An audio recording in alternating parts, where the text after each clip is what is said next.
Hi செல்லங்களா, எல்லாருக்கும் வணக்கம். எல்லாருக்கும் happy new year.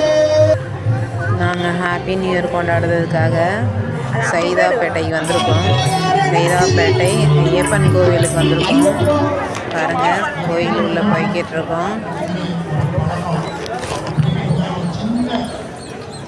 Pillaiyar, Murugar, Lakshmi அப்படின்னு எல்லா சாமிங்களையும் லைனாக வச்சுருக்காங்க.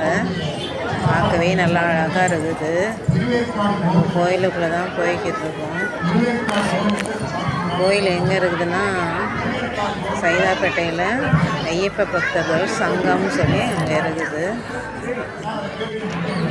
கூட்டம் நல்லா நிறைய இருக்குது. செம கூட்டம், பாட்டு கச்சேரி எல்லாமே வச்சுருக்காங்க.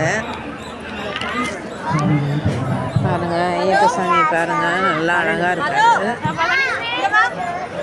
ஃபுல்லாகவே பார்த்திங்கன்னா ஓலையில் தான் பண்ணியிருக்காங்க. அந்த கோயில் கோபுரம் எல்லாமே பாருங்கள், ஓலையும் தென்னை ஓலை பொறுத்தும் வாழை மட்டை இது மட்டுமே வச்சு அழகாக பண்ணியிருக்காங்க. நல்லா அழகாக இருக்குது. நல்லா அழகாக இருக்கும். நாங்கள் எல்லாருமே வந்திருந்தோம் ஃபேமிலியோட. ஐயப்பர், விநாயகர், முருகர், ஐயப்ப சுவாமி வந்து எல்லா பக்கமே வச்சுருக்காங்க. பாருங்க, ஐயப்பர் இந்த பக்கம் இருக்கிறாரு. இப்போ லெஃப்ட் சைடு நம்ம திரும்பி பார்க்கலாம்.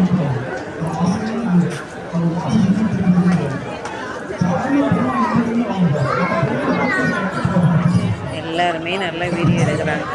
பார்க்கவே அழகாக இருக்குது. கண்கொள்ளா காட்சியாக இருக்குது. இந்த தரிசனம் கிடைக்கிறது ரொம்ப கடினம்.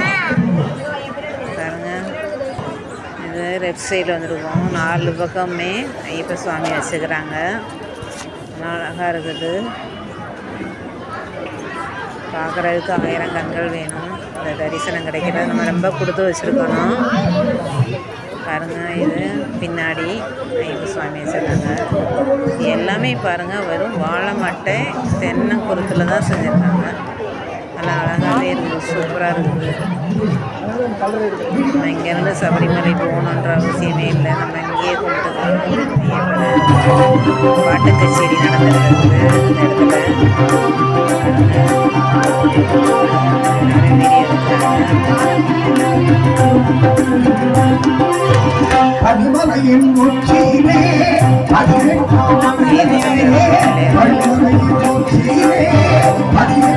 எடுக்கிறாங்க.